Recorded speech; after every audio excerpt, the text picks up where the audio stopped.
Suzanna here today to share with you our latest layout for the Stash Bash YouTube Hop.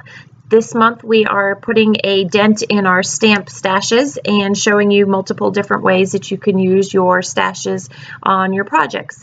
So my color inspiration came from this collection from Pink Fresh Studios, and the collection is called Indigo Hills, and so I chose the colors blue, navy in particular, yellow, and pink as the colors that I wanted to stamp with. And I'm using this stamp set from Close to My Heart, and the stamp set is called Springtime Wishes. There is a die cut that accompanies this, and I could have stamped them and then die cut the flowers and leaves, but I wanted to create a edge on the outside of my 8.5 by 11 white paper, and that is the border for this particular layout. And so I just inked up each stamp and stamped over the edge so it wasn't the full stamped image, and I did speed this up on video because otherwise the video was about 50 minutes in length, because not only did I stamp it up in different colors, but then I went back, you'll see later on in the process, and I did hand color a few of those elements. So I just chose the flowers and the bigger leaves, and I really rather randomly went around the edge of each of the 4 edges of the paper and stamped that in. Now that pink is really hard to discern on the video here, but when you look at the close-ups, it is a very subtle pink, but it is a nice pink. And one of the pleasant surprises that I discovered is when I went in, I created watercolor from each of these inks. So I put it, you'll see what happens. But when I created that watercolor and then watercolored over each of these stamped images, it actually popped the image, which was a nice effect as well. So I continue to stamp around the edge, and I try and put a mix of the darks and the lights of the colors as it goes around, and I also tried to vary the angle of each of the stamps in order to fill the edges. So I think I did 3 flowers, the pink flower, the purple flower, and then a couple of the mustard yellow flowers, and then I did 3 different kinds of leaves as well. So I did find that I came up short with ink colors, and I wanted a little bit more yellow and a little bit more pink. So I did dig into my stash, and I pulled out 2 of my distress inks that you saw me pull out there. And just continued to put different depths, heights, and amount of flower and or leaf showing through. So this is a distress ink that I pulled out, and I didn't have a lot of space left, so there's just a few of these yellow flowers, but they're the perfect touch because they're subtle. So after I cleaned off all my stamps, used that little white watercolor tray there, I just pulled off some color off of the ink pads, either that or wiped the ink pad directly on there, and sprayed some water on it. And you can see how that really gives a heavier weight to a few of each of the elements that's going to go around the border that I created using my stamps here. And that mustard yellow from a distress ink.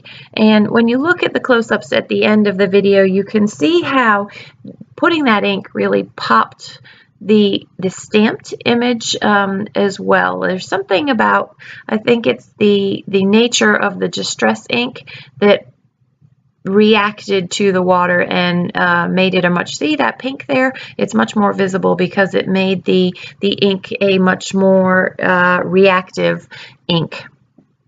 So I pulled just a few of the colors, the yellow, the distress ink, that blue, and the purple flowers. And that will be the end of my creation of the outer border for this layout.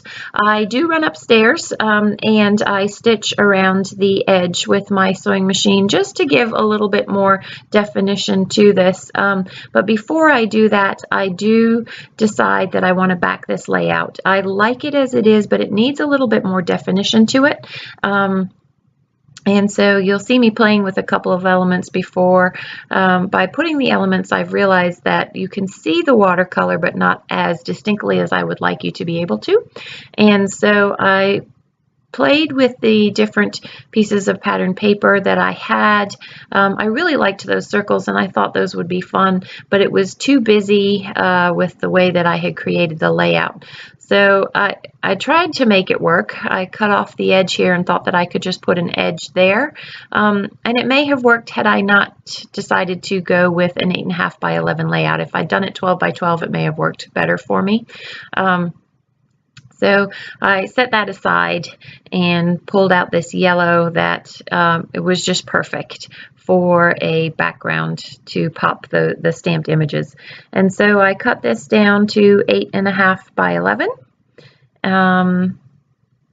And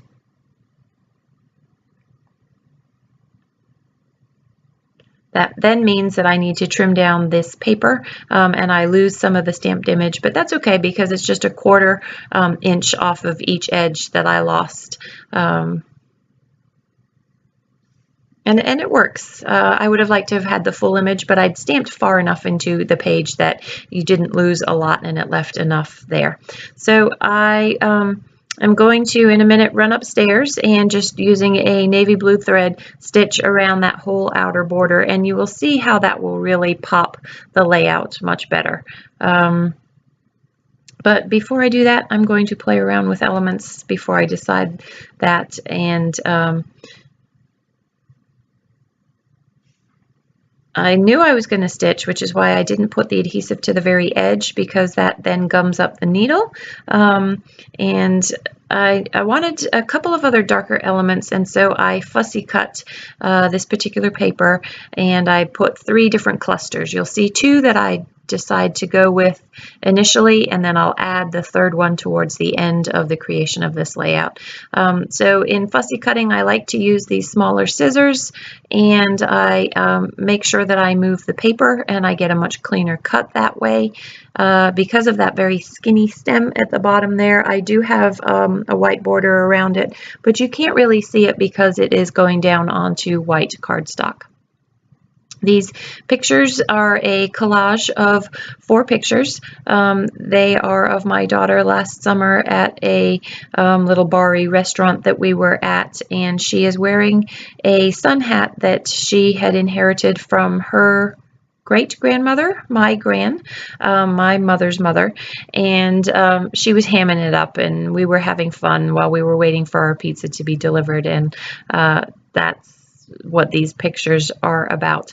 It was an interesting layout for me to create because I typically on an 8.5 by 11 layout will either use a large photo or I will use 2 or 3 4 by 3 pictures, but by using this 4 by 6 it took up a lot of room, which left me a lot less canvas to work with than what I'm usually accustomed to. So there's the stitched border that I was talking about. And I have this piece of pink washi, which you may have seen me try and use on a previous layout. I know I tried using it recently on something that you'll see coming up, maybe before or after this. And so I had that sitting on my desk, but the pink worked perfectly with the pinks in this collection. And so I used that sort of as a footer to the bottom of these collaged pictures that I did not decide to cut apart because I liked them as they were. So a little bit more fussy cutting for a little bit more flowers to add to the edges here. And again, remember to move the paper when you're doing your fussy cutting, and you want to make sure that you have sharp edges, sharp scissors and or an X-Acto blade if that's the way that you decide to go. And I had them on the outer edges moving in with the flowers, but I do end up moving them and sticking them in that top corner and then on the bottom of the photo cluster there. I remembered these colors from Pink Fresh Studios had a blue that was similar to that blue. It's sort of a purpley blue that's in the paper, and so that was the color that I was looking for letters. And so because the only word that I had left in this collection of stickers was Be Kind. That ended up being the title of my layout, and by putting a subtitle underneath it that said Be Kind, Be True, Be You, it then led me to be able to do the journaling of my daughter goofing around. So you see that yellow washi that I pulled off of the vellum bag, glassine bag. I had wanted to use that behind the picture, but it really didn't fit. So I just pulled the washi off and ended up sticking the yellow washi on the top of that photo collage there. And then the doily washi pink is underneath. And that is from the dollar spot at Target, that pink stuff. So I just kind of tuck that behind the picture. And I want to put a little bit more embellishment to this, and I'm not sure how I want to do that because I don't want to distract too much from the stamps that are on the outer edge there. So I decide that some sequins is a good way to go. And while I have many sequins mixes from Spiegel Mom Scraps, because I also designed for them, I decided to go with single colors because I wanted something a little bit different. I don't like the really bright pinks that are in the Spiegel Mom Scraps collections with this particular layout, and I wanted a dark blue, and I know that there aren't many dark blues in that. And then I wanted something other than a sequence, and I went with that little, the Queen & Company yellow, I'm not sure what it is. It's almost like an enamel dot, glassine dot for the center of the flower, and then just for a little bit of mix, I also put that in the top right hand corner, so your eye moves from that flower down across the pictures over to that other cluster on the left hand side. And then I do journal underneath Be Kind.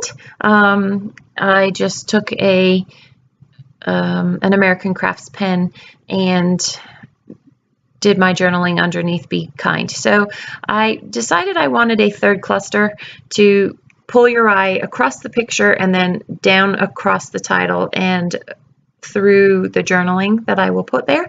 And so I have that little leaf and then the top of the little flower there that I just put on that right hand side in order to create that visual triangle that I like. I like the weight of those three dark elements that move your eye across the page and sort of pop the lighter, subtle stamped background that is there. So in a minute, I'm going to call this good. I will do my journaling off screen, and in the comment section below, we will have the rest of the scrappers that are participating. So thanks for joining us today, and I hope you learned some new ways to put a dent in your stamp stash. Take care.